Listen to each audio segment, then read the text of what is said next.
आप सभी को मेरा नमस्कार। तो कैसे हो सभी? आई होप कि आप सभी अच्छे होंगे।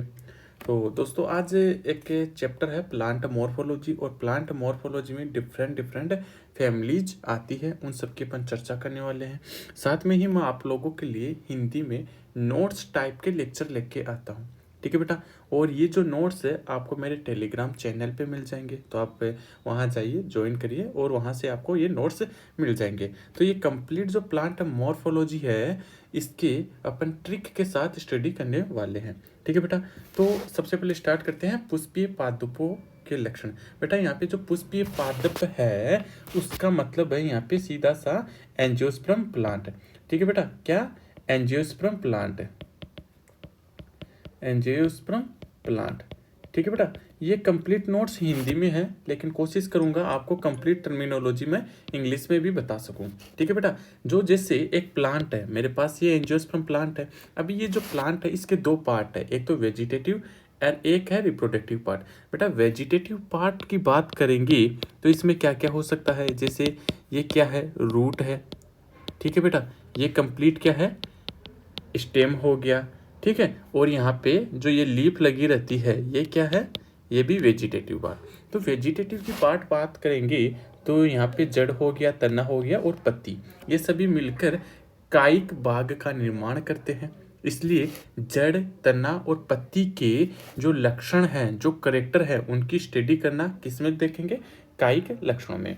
बेटा रिप्रोडक्टिव की बात करेंगे, जननिक लक्षणों की बात करेंगे तो उसमें मेनली देखते हैं अपन पुष्प के लक्षण। ठीक है। पुष्प में ही पुष्प है, पुष्प क्या बनाएगा बेटा, फल यानी कि फ्रूट, और फ्रूट के अंदर ही क्या होते हैं बेटा, सीड। ठीक है, बीज। ठीक है बेटा। ये चीज हो गई। तो कुल मिलाकर अपन सबसे पहले देखेंगे कायिक लक्षण, उसके बाद में देखेंगे जननिक लक्षण। बेटा जननिक लक्षण की बात करेंगे तो मेन अपन पुष्पीय लक्षण की बात करेंगे। ठीक है। पुष्पीय लक्षण में भी देखेंगे उसका पुष्प क्रम कैसा है। ठीक है। उसमें सह पाए जाते हैं या नहीं, और उसकी समिति देखेंगे। तो सबसे पहले स्टार्ट करते हैं बेटा पुष्प क्रम। सबसे पहले तो ये समझते हैं कि पुष्प क्रम क्या होता है। जैसे बेटा कि ये क्या है, स्टेम है, और स्टेम से क्या लगा होता है, पेडेंकल, पुष्पवृंत। ठीक है बेटा। अब इस पुष्पवृंत पे इस तरीके से अलग अलग टाइप के लगने के, ये जो पुष्प लगने के क्रम को क्या कहते हैं, पुष्प क्रम, यानी कि पुष्पवृंत पे पुष्प के लगने के क्रम को पुष्प क्रम कहते हैं। ठीक है बेटा। ये भी दो टाइप का होता है, रेसिमोज और साइमोज। बेटा रेसिमोज होता है कि जैसे यहाँ पे क्या होता है कि ये जो शीर्ष भाग है, तो इस शीर्ष भाग पर किसी प्रकार का कोई फ्लावर नहीं पाया जाता, नहीं पाया जाएगा तो क्या होता है कि जो ये पेडेंकल है ये कंटिन्यूसली ग्रोथ करता है। ठीक है। ग्रोथ करता रहेगा तो ये कैसा पार्ट है, आधारीय भाग है। ठीक है। और ये क्या है, शीर्ष भाग। तो जो आधारीय भाग में होंगे, जो फ्लावर लगे होंगे, ये तो कैसे होते हैं, ओल्ड, और जो शीर्ष भाग में फ्लावर लगे होते हैं वो जो होते हैं यंग। तो इस प्रकार के फ्लावर के अरेंजमेंट को कहते हैं एक्रोपिटल ऑर्डर। और साइमोज में देखेंगे तो साइमोज में क्या होता है कि ये शीर्ष भाग है और शीर्ष भाग पर फ्लावर प्रेजेंट होता है। शीर्ष भाग पे फ्लावर प्रेजेंट होता है तो उसकी ब्रांच से, उसकी शाखा से क्या निकलेगा, फ्लावर निकलेगा। यहाँ पे भी फ्लावर प्रेजेंट होगा, फिर वापस उसकी शाखा से निकलेगा, फिर वापस उसकी शाखा से। तो इस प्रकार से फ्लावर का अरेंजमेंट देखा जाता है। ठीक है बेटा।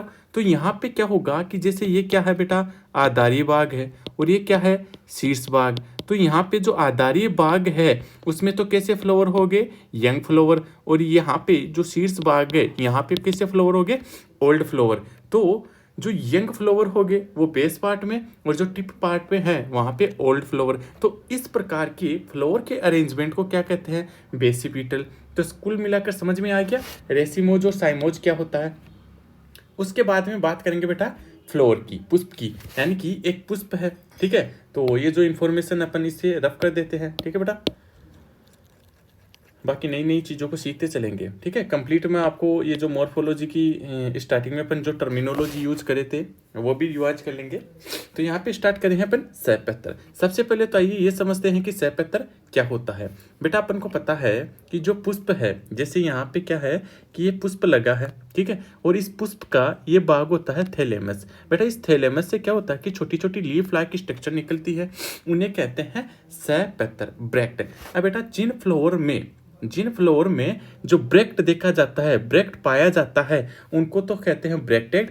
और आगे अपन फ्लोरल फॉर्मूला में इसे BR से डिनोट करेंगे, ठीक है बेटा। और जिन फ्लोर में ब्रैक्ट यानी कि सहपत्र नहीं पाए जाते, उन फ्लोर को कहते हैं इब्रैक्टेड, और इसे फ्लोरल फॉर्मूला में डिनोट करते हैं EBR से, ठीक है बेटा।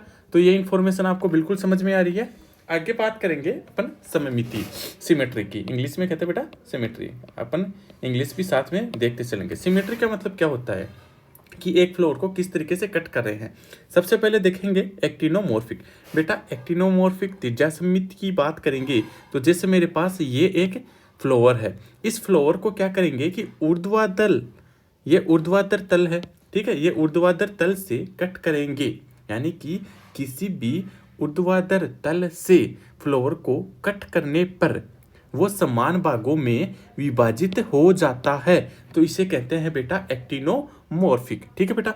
और इस एक्टिनोमॉर्फिक कंडीशन को फ्लोरल फॉर्मूला में प्लस के द्वारा दर्शाते हैं, ठीक है बेटा। अब बात करते हैं एक व्यास सममिति में। एक व्यास सममिति की बात करेंगे तो जैसे ये फ्लोर है और इस फ्लोर को एक ही ऊर्ध्वाधर तल से विभाजित किया जा सकता है, काटा जा सकता है और दो समान भागों में विभाजित होता है, इसे कहते हैं बेटा जाइगोमॉर्फिक। और जाइगोमॉर्फिक को फ्लोरल फॉर्मूला में अपन या तो परसेंटेज के साइन से या फिर एरो के साइन से दर्शाते हैं, ठीक है बेटा। समझ में आ रहा है बिल्कुल, कमेंट करते जाइए आप। अब बात करते हैं फ्लोर की जो सेक्सुअलिटी की। जैसे कई फ्लोर होते हैं जिसमें नर, ठीक है, नर जो ऑर्गन है, ठीक है, जो फीमेल सेक्स ऑर्गन की बात करेंगे और मेल सेक्स ऑर्गन की बात करेंगे। यदि किसी फ्लोर में only male sex organ present है, वो तो कैसा होगा, एकलिंगी, या फिर हो सकता है फीमेल, ठीक है बेटा। यानी कि एक ही प्रकार का सेक्स ऑर्गन प्रेजेंट होगा तो वो कैसा होगा, एकलिंगी। एकलिंगी बोले तो यूनिसेक्सुअल। द्विलिंगी की बात करेंगे तो उसमें मेल भी होगा बेटा और फीमेल भी होगा। मेल और फीमेल दोनों सेक्स ऑर्गन प्रेजेंट होते हैं, उन्हें कहते हैं द्विलिंगी, इंग्लिश में बाइसेक्सुअल, ठीक है बेटा। द्विलिंगी को ही एक और नाम से जाना जाता है उभयलिंगी, उभयलिंगी, ठीक है बेटा, उभयलिंगी के नाम से भी जानते हैं। अब बात करते हैं बाह्य दल पुंज की। बेटा बाह्य दल पुंज कैलिक्स, ठीक है बेटा। कैलिक्स की बात करेंगे तो यानी कि जो बाह्य दल पुंज है, इसकी कैलिक्स की सिंगल यूनिट क्या होती है बेटा, सेपल, ठीक है। यानी कि बहुत सारे सेपल मिलकर कैलिक्स का फॉर्मेशन करते हैं। अब बहुत सारे हैं तो या तो ये स्वतंत्र रूप से हो सकते हैं या फिर संयुक्त रूप से। यानी कि जब स्वतंत्र रूप से होंगे तो कैसे होंगे, आपस में अलग अलग, ठीक है, अलग अलग रहेंगे तो इसे फ्लोरल फॉर्मूला में KN से डिनोट करते हैं। और आपस में संयुक्त फ्यूज रहेंगे, यदि आपस में जो सेपल है संयुक्त रहेंगे, फ्यूज रहेंगे, तो इस कंडीशन को K और कोष्टक में N, बेटा जो N है यहाँ पे क्या है, नंबर ऑफ सेपल, ठीक है बेटा, क्या है, नंबर ऑफ सेपल। आगे बात करेंगे अपन दलपुंज की। दलपुंज क्या होते हैं, कोरोला, ठीक है बेटा, क्या होते हैं, कोरोला, ठीक है। कोरोला जैसे आप एक कोई भी फ्लोर देखोगे तो फ्लोर में जो कलरफुल स्ट्रक्चर होती है, ठीक है, जो कलरफुल लीफ लाइक स्ट्रक्चर होती है उसे कहते हैं कोरोला। बेटा कोरोला ये क्या है, कोरोला। और कोरोला की एक सिंगल यूनिट की बात करेंगे तो वो होता है पेटल, ठीक है, दल। और ये क्या होता है, दलपुंज, ठीक बेटा। ये कलरफुल होता है। कलरफुल क्यों होता है, क्योंकि जो पोलिनेटर्स है उनको अट्रैक्ट कर सके, आकर्षित कर सके, ठीक है। साथ में ही ये कलरफुल, यानी कि कलरफुल क्यों दिखाई देता है, ऐसा इनमें क्या पाया जाता है। तो कोरोला की बात करेंगे तो कोरोला में डिफरेंट टाइप के पिगमेंट्स होते हैं जिनकी वजह से ये कलरफुल दिखाई देते हैं, ठीक है बेटा। जैसे कोरोला की बात करेंगे तो ये भी बहुत सारे होते हैं। तो फर्तक दली यानी कि आपस में स्वतंत्र रहेंगे तो उनको CN से डिनोट करते हैं। और यदि संयुक्त रहेंगे तो संयुक्त का मतलब ये C और आपस में संयुक्त है, फ्यूज है, तो इनको कोष्टक में N के साथ बंद करके दिखाया जाता है। बेटा यहाँ पे N क्या है, नंबर ऑफ पेटल्स। ठीक है बेटा, कमेंट करते जाओ, समझ में आ रहा है तो आप आगे बढ़ते हैं। अब बात करते हैं बेटा पुमंग। पुमंग को इंग्लिश में कहते हैं एंड्रोसियम। एंड्रोसियम, ठीक है बेटा। एंड्रोसियम की एक सिंगल यूनिट की बात करेंगे तो क्या होता है, स्टेमन। ठीक है बेटा, पुंकेसर, तो ये भी बहुत सारे हो सकते हैं। ठीक है, तो बहुत सारे होंगे और फर्तक रहेंगे, आपस में स्वतंत्र रूप से रहेंगे, तो इसको फ्लोरल फॉर्मूला में किस तरीके से दर्शाते हैं, ए एन से। ठीक है बेटा, अब समझते हैं सासंजन और आसंजन, एडेशन और कोहेशन। बेटा स मतलब समान, यदि किसी पुष्प के समान भाग आपस में संयोजित, ठीक है, आपस में जुड़ेंगे तो उसको कहते हैं सहसंजन। ठीक है बेटा, ये होता है संज्ञेयता भी बोल सकते हैं। ठीक है, तो ये संज्ञेयता होता है, ये भी डिफरेंट डिफरेंट टाइप की हो सकती है। ठीक है बेटा, जैसे अपन ने पहले इसकी चर्चा की थी, एक बार फिर से देख लेते हैं। ये भी होते हैं बेटा एक संगी होते हैं। ठीक है बेटा, ये द्विसंगी होते हैं और बहुसंगी होते हैं। ठीक है बेटा, एक संगी मोनोएडल्फस, डाइएडल्फस और पॉलीएडल्फस। बेटा मोनोएडल्फस का एग्जाम्पल बात करेंगे तो क्या होता है, गुड़हल। ठीक है बेटा, और द्विसंगी की बात करेंगे, ठीक है, बाइएडल्फस की बात करेंगे तो इसका एग्जाम्पल होता है मटर। ठीक है, और बहुसंगी की एग्जाम्पल की बात करेंगे तो इसका एग्जाम्पल होता है नींबू। ठीक है बेटा, ये चीज क्लियर है। आगे देखेंगे आसंजन। आसंजन का मतलब है यदि एक पुष्प के असमान भाग आपस में संयोजित होंगे तो इन्हें कहते हैं आसंजन। ठीक है बेटा, कोहेशन, तो कोहेशन मतलब असमान भाग होंगे, तो यहाँ पे देखेंगे दल लगन। बेटा दल को मतलब सी से दर्शाते हैं, पुंकेसर को ए से, तो यहाँ पे सी और ए आपस में जुड़े हुए होंगे। परिदल, बेटा सबसे पहले तो ये समझते हैं कि परिदल क्या होता है। जैसे बेटा एक तो होता है बाह्यदल, सेपल और पेटल। यदि सेपल और पेटल दोनों को मैं आइडेंटिफाई नहीं कर पा रहा, डिफ्रेंशिएट नहीं कर पा रहा, तो उन्हें बोल देते हैं टेपल्स।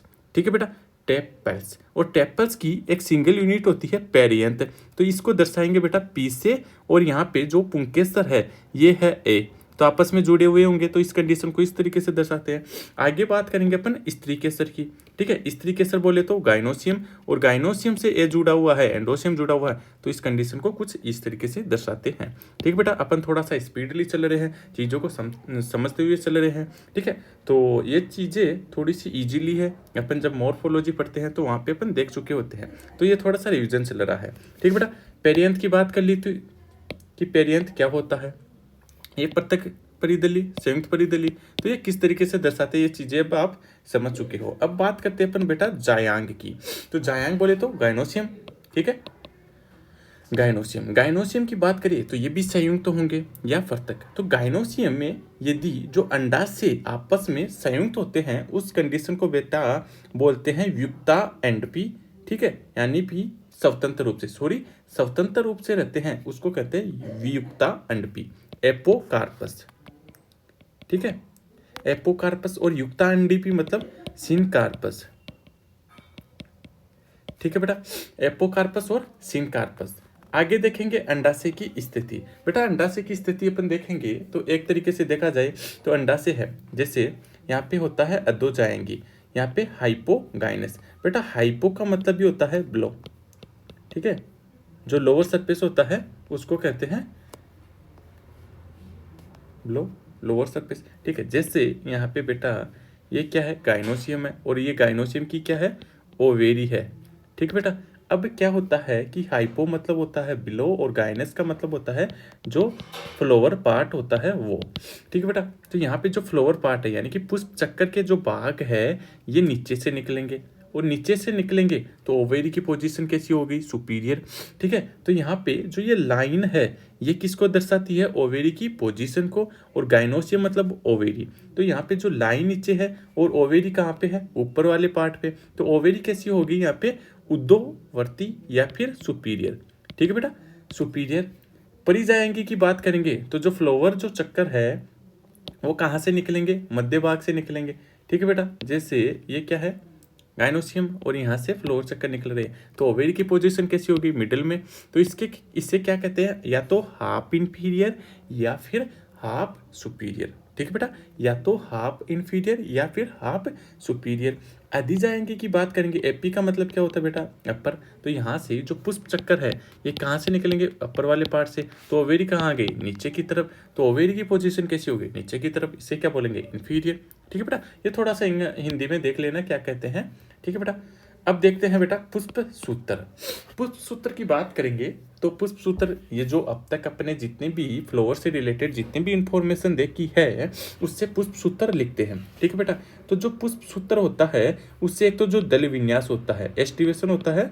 ठीक है, एस्टिवेशन और प्लेसेंटेशन, बीजांड न्यास का अपन पता नहीं लगा सकते। ये हमेशा याद रखना कि जो एस्टिवेशन और प्लेसेंटेशन का पता अपन पुष्प सूत्र से नहीं लगा सकते।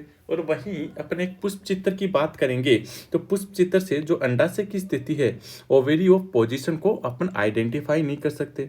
ठीक है बेटा, ये कंप्लीट इंफॉर्मेशन अपनी हो चुकी है। ठीक है, ये अपन मैं थोड़ी देर बाद में बात करूंगा कि ये क्या चीज़ है। ठीक है, अभी अपन फैमिली स्टार्ट करते हैं, कुर्सी फेरी। ठीक है बेटा, कुर्सी फेरी की मैं बात करूं तो इसे एको नाम से जाना जाता है, ब्रेसिकेसी। और ब्रेसिकेसी फैमिली का जो मेन मेंबर होता है वो होता है सरसों मस्टर्ड। ठीक है बेटा, सबसे पहले अपन इसकी जनरल इंट्रोडक्शन की बात कर लेते हैं, कैसी क्या होती है। ठीक है, किस तरीके से अपन आइडेंटिफाई कर सकते हैं ब्रेसिकेसी फैमिली के मेंबर्स को। ठीक है, तो इनमें कुछ स्पेशल कैरेक्टर होता है। तो सबसे पहले बात करें, डाइकोट होती है। ठीक है, और इसमें से एक तीव्र गंध निकलती है। वो क्यों निकलती है, क्योंकि इसमें जो सल्फर युक्त ग्लूकोसाइड पाया जाता है। ठीक है बेटा, और जो वितरण की बात करेंगे तो उपोषण कटिबंधीय। उपोषण कटिबंधीय क्या होता है बेटा, जैसे ये क्या होता है, इक्वेटर लाइन होता है, और इसके जो साइड वाला जो रीजन होता है वो कैसा हो गया, ट्रॉपिकल रीजन। और ट्रॉपिकल रीजन से यहाँ पे होता है बेटा सब ट्रॉपिकल। तो ये जो सब ट्रॉपिकल वाला रीजन है इसको ही कहते हैं उपोषण कटिबंधीय। ठीक है, तो इस रीजन में सबसे ज्यादा सरसों बोई जाती है। ठीक है बेटा, और सरसों के पादप की बात करें तो कैसा होता है, शाकीय होता है। और पौधा मतलब कि एक तो हर्बेशियस होता है। ठीक है, और सर्वे भी हो सकता है, लेकिन ट्री नहीं देखे जाते। ठीक है बेटा, अब कायिक लक्षण की बात करेंगे तो मैंने बताया था कि कोई भी प्लांट है उसमें कायिक लक्षण और जननिक लक्षण होते हैं। कायिक लक्षणों में अपन रूट, स्टेम, लीफ की बात करते हैं। तो रूट की बात करेंगे तो जब जब डाइकोट होगा तो डाइकोट में हमेशा कौन सी रूट देखने को मिलती है, टेप रूट। ठीक है बेटा, तो ये जो जनरल इंफॉर्मेशन है ये मॉर्फोलॉजी की स्टार्टिंग में अपन चर्चा कर चुके हैं। ठीक है, तो ये तो यहाँ पे अपन रिवाइज कर रहे हैं। तो रूट की बात करेंगे तो रूट में जैसे होगी मुसला मूल। ठीक है बेटा, तो डाइकोट में कैसी देखने को मिलती है, टेप रूट देखने को मिलता है। और आगे चर्चा करें स्टेम की तो स्टेम कैसा होता है, जैसे शाकीय पौधा होता है तो इसमें स्टेम भी कैसा होगा, शाकीय होगा। थोड़ा बहुत फूडी भी देखा जा सकता है, और शाकी तो रसाकित हो सकता है, और कैसा होगा, शाकी होगा। बेटा लीफ की बात करें तो लीफ को थोड़ा सा डाइकोट याद रखना। लीफ होगी सिंपल टाइप की लीफ होती है, और अपन को पता है कि जो डाइकोट होता है तो डाइकोट में किस तरीके का विन्यास देखने को मिलता है, जालिकावत शिरा विन्यास। जालिकावत शिरा विन्यास मतलब यहाँ पे जो वैन है, वैनलेट्स है, एक तरीके से इस तरीके से जाल रूपी संरचना बना लेते हैं। इसलिए जितने भी जो डाइकोट है, द्विबीजपत्री है, उसमें कैसा विन्यास देखने को मिलता है, जालिकावत शिरा विन्यास। और साथ में ही जो फेलोटैक्सी की बात करेंगे, पर विन्यास का बात करेंगे तो इसमें एकांतर है। एकांतर का मतलब यानी कि यहाँ पे क्या है, पर्वसंधि। तो इस पर्वसंधि से एक लीफ निकलेगी, यहाँ पे पर्वसंधि, इस लीफ इससे एक लीफ निकलेगी, यहाँ से एक निकलेगी, यहाँ से एक निकलेगी। तो इस प्रकार के विन्यास को कहते हैं प्रण विन्यास। ठीक है बेटा, अब बात करते हैं अपन जननिक लक्षण की। जननिक लक्षण में मेन क्या देखते हैं अपन बेटा, पुष्पीय अभिलक्षण। ठीक है बेटा, पुष्पीय अभिलक्षण तो पुष्प क्रम क्या हिस्सा होता है, असीमाक्षी। एनसीईआरटी के जो मॉर्फोलॉजी में स्टार्टिंग में क्या दिया हुआ है, असीमाक्षी। एनसीईआरटी ने यहाँ पे क्या है कि बच्चों को घुमा दिया किस तरीके से, जैसे पुष्प क्रम की बात करेंगे तो पुष्प क्रम में डायरेक्ट एग्जाम्पल सरसों का नहीं दिया हुआ है असीमाक्षी में, बल्कि यहाँ पे जो एक डायग्राम दिया हुआ है वो सरसों का डायग्राम दिया हुआ है। तो बच्चे कंफ्यूज हो जाते हैं। तो यहाँ पे याद रखना बेटा, जब जब असीमाक्षी की बात की जाए, जब जब रेसिमोज की बात की जाएगी तो क्या एग्जाम्पल होगा, सरसों। ठीक है बेटा, आगे पुष्प की बात करें तो पुष्प की बात करेंगे तो जैसे अब यहाँ पे क्या होता है कि जैसे अपन एक्सपेरिमेंट करते हैं तो वहाँ पे तो क्या होता है कि सबसे पहले ये इंफॉर्मेशन निकालते हैं। ठीक है, उसके बाद में पुष्प सूत्र बनाते हैं। ठीक है, लेकिन अपन को तो नीट में क्वेश्चन सही करना है। ठीक है, तो इसके लिए क्या होगा कि जैसे ये कंप्लीट पुष्प सूत्र है, तो ये याद रखना। अब यहाँ से ये अपन कंप्लीट इन्फॉर्मेशन निकालेंगे। कैसे समझना बेटा, EBR का मतलब होगा कि सेपतर नहीं पाया जाता। इसका मतलब कैसा होता है, त्रिज्या समित। इसका मतलब होता है द्विलिंगी होता है। और जो कैलिक्स है, कैलिक्स 2+2 की फॉर्म में पाया जाता है, CB2 है 2। मतलब कि मैंने बताया था कि यदि जो सेपल हो गया, पेटल्स हो गया, ये 3, 4 और 5 के गुणज में पाया जाता है, तो उन फ्लोर को बोला जाता है, 3 वाले गुणज को बोला जाता है ट्राइमेरस, और 4 वाले गुणज को बोला जाता है टेट्रामेरस, और 5 वाले गुणज को बोला जाता है बेटा पेंटामेरस। ठीक है, तो ये जो फ्लोर हुआ कैसा हुआ, टेट्रामेरस। ठीक है, चतुर्थी है तो चतुर्थी हो गया, त्रिज्या समित हो गया, और अधोजाएंगे मतलब यहाँ पे जो ओवेरी की पोजीशन देखेंगे तो कैसी है, सुपीरियर। और जिन फ्लोर में ओवेरी सुपीरियर होती है उन फ्लोर को कैसा बोला जाता है, अधोजाएंगी। तो ये जो कंप्लीट इंफॉर्मेशन है अपन पुष्प सूत्र से ही निकाल सकते हैं। ठीक है बेटा, तो जो पुष्प हो गया अपना, चतुर्थी हो गया, त्रिज्या समित हो गया, अधोजाएंगी हो गया, ऊर्ध्ववर्ती हो गया। ठीक है, सपता नहीं पाया जाता, द्विलिंगी हो गया। ठीक है, और बाह्य दलपुंज बेटा, बाह्य दलपुंज कितने हैं, 4 है। ठीक है, पृथक दली है, और 2+2 मतलब कि इसमें जो इस तरीके से यहाँ पे ये तो क्या हो गया, गाइनोसियम। ठीक है, तो गाइनोसियम में क्या होता है कि 2 तो आउटर साइड की तरफ पाए जाते हैं, 2 इनर साइड की तरफ पाए जाते हैं, और फर्तक दली होते हैं। बेटा यहाँ पे एस्टिवेशन जरूरी है। एस्टिवेशन याद रखना कैसा होता है, कोर छादी। ठीक है, कोर छादी का मतलब ये आपस में ओवरलैप करेगा। दलपुंज की बात करेंगे तो कितने हैं, 4 है। दल विन्यास मतलब कोर स्पर्शी। स्पर्शी मतलब इसके जो कोर है, किनारे हैं, आपस में स्पर्श करेंगे, तो कैसा हुआ, वॉल्वेट। पुमंग एंडोशियम की बात करेंगे, टेट्रा डायनेमस। बेटा टेट्रा डायनेमस को समझना इंपॉर्टेंट है। एनसीईआरटी में डायरेक्टली नहीं दिया हुआ, उसमें दिया हुआ है कि जो पुंकेसर है इनकी लंबाई में विभिन्नता हो सकती है। एनसीईआरटी कहती है जहाँ पे आप पुमंग के बारे में देखोगे उसके नीचे नीचे एक लाइन लिखी हुई है कि जो पुंकेसर की लंबाई में, ठीक है, पुंकेसर के क्या है, भूतंतु, और उनकी लंबाई में विभिन्नता हो सकती है। जैसे यहाँ पे ये क्या है, पुंकेसर, ये भी पुंकेसर। ठीक है बेटा, तो ये जो पुंकेसर है इनके जो भूतंतु है इनकी लंबाई में विभिन्नता हो सकती है। कैसे समझना कि 2+4, तो ये 2 और 4 अलग अलग पाए जाते हैं। ठीक है, तो यहाँ पे जो स्मॉल होंगे आउटर साइड वाले और लार्ज होंगे इनर साइड वाले। तो सबसे पहले अपन इनर साइड की बात करते हैं, तो इनर साइड में कितने हैं, 4 है। कैसे हैं, लॉन्ग है, बड़े हैं। जबकि जो आउटर साइड में है, आउटर साइड के कैसे हैं, छोटे। तो इस कंडीशन को क्या बोल रहे हैं यहाँ पे, टेट्रा डायनेमस। बेटा टेट्रा का मतलब क्या होता है, 4। डाई का मतलब कितना होता है, 2, और 4 2 कितने हुए, 6। हो गया समझ में, कितने हैं पुंकेसर, 6। आया समझ में। अब बात करते हैं बेटा जायांग गाइनोसियम की। गाइनोसियम कैसी होती है, द्विविंडबी। नंबर कितने हैं, 2। आपस में संयुक्त है, कोष्टक में बंद है, तो कैसा हुआ, युक्तांडबी।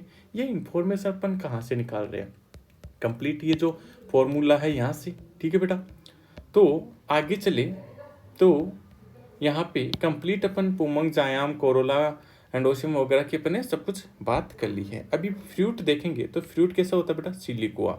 सिलिकुआ कैसा होता है कि जैसे यहाँ पे ये फ्रूट है, ठीक है, तो इसको तो क्या बोलेंगे बेटा, चौड़ाई, इसको क्या बोलेंगे, लंबाई। तो बेटा चौड़ाई और लंबाई दोनों का कंपैरिजन करेंगे तो जो लंबाई होती है वो कैसी होती है, चौड़ाई की तुलना में थोड़ी लंबी होती है। इस प्रकार के फल को बोला जाता है सिलिकुआ। और बीज कैसा होगा, अभ्रूणपोषी। बेटा जब जब द्विबीजपत्री की बात करेंगे तो उनमें कैसा होता है, अभ्रूणपोषी।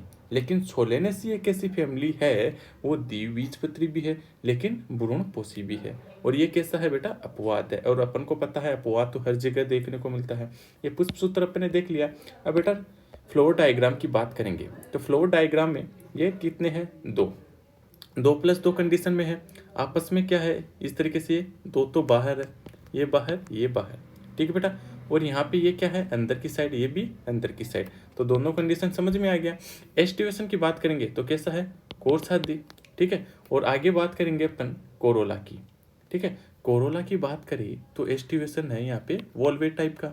ठीक है, आपस में स्पर्श कर रहे हैं दोनों किनारे, तो कैसा हुआ, कोर स्पर्शी। नंबर कितने हैं, 4। ठीक है, एंडोशियम की बात करेंगे तो एंडोशियम में ये जो बाहर वाले हैं, ठीक है, सॉरी इनर साइड वाले हैं, ये तो कैसे हैं, लार्ज है। और जो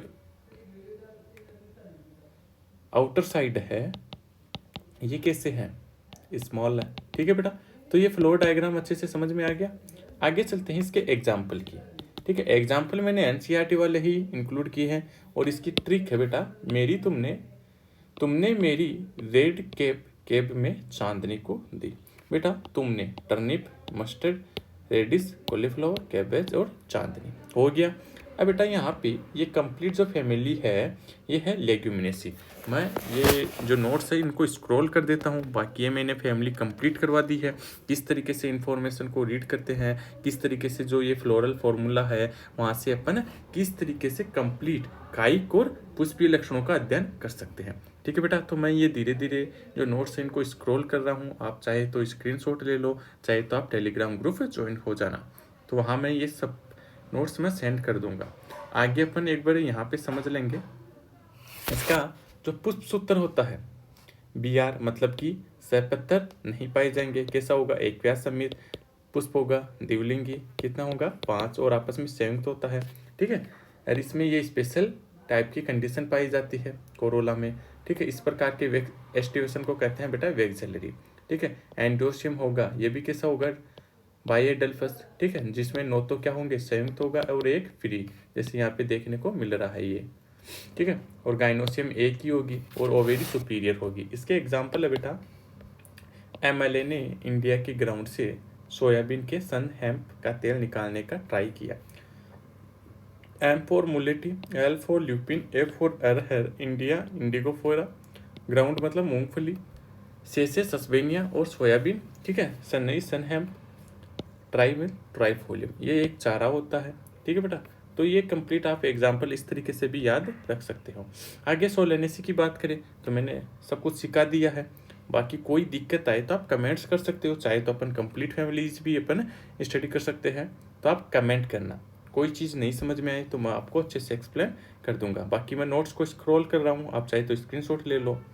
ठीक है बेटा, ये यहाँ पे क्या है, एक्टिनोमॉर्फिक है बेटा। ठीक है, एक्टिनोमॉर्फिक है इस तरीके से। इसकी शॉर्ट ट्रिक है बेटा, बेला ने सब्जी आलू टमाटर बैंगन मिर्च बनाई और घोड़े बेच के सो गई। बेला टोबे को खाई और दिन के राजा और रात की रानी को कहती है सो जाओ नहीं तो पीट दूंगी। ये कंप्लीट एग्जाम्पल लिखे हुए हैं बेटा। ग्रेमिनी की बात करेंगे तो ग्रेमिनी की जो शॉर्ट ट्रिक है, जिया खान मर गई बार्ले की बियर पी के, जो बनी थी जवार बाजरा और गन्ने की। ये किसने लिखी, वीट ने, राइस ने और बॉम्बे वाले ने। बेटा एक ये पोइम है। जिया मतलब क्या होता है, जिया मेज मतलब मक्का, बियर ठीक है, और बार्ले, बार्ले मतलब होता है बेटा जौ। ठीक है, और बनी थी जवार बाजरा और गन्ना की, और ये वीट राइस बेम्बो वाले ने लिखा था। ठीक है, आगे बात करेंगे। ये डबल कैसा हो गया, ठीक है, इसको मैं कट कर दे दूँ, कोई ना, आप देख लेना। बाकी ये हो चुकी है, शायद मैंने कुछ फैमिली ऐड नहीं की है, तो मैं लगता है कि मैं ट्रिक बना दूंगा उसकी। तो ये अपना आज का लेक्चर यहीं पे समाप्त करते हैं।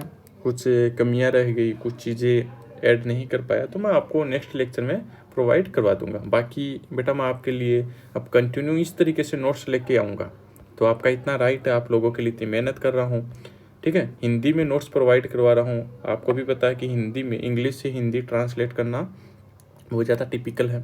ठीक है, आप इंग्लिश को ईजिली पढ़ सकते हो, लेकिन हिंदी थोड़ी टफ पड़ती है अकॉर्डिंग टू मी। ठीक है, तो आज के लेक्चर को यहीं एंड करते हैं। बाकी मिलते हैं नए लेक्चर के साथ, नई एनर्जी के साथ। तो चलो ठीक है, थैंक यू दोस्तों।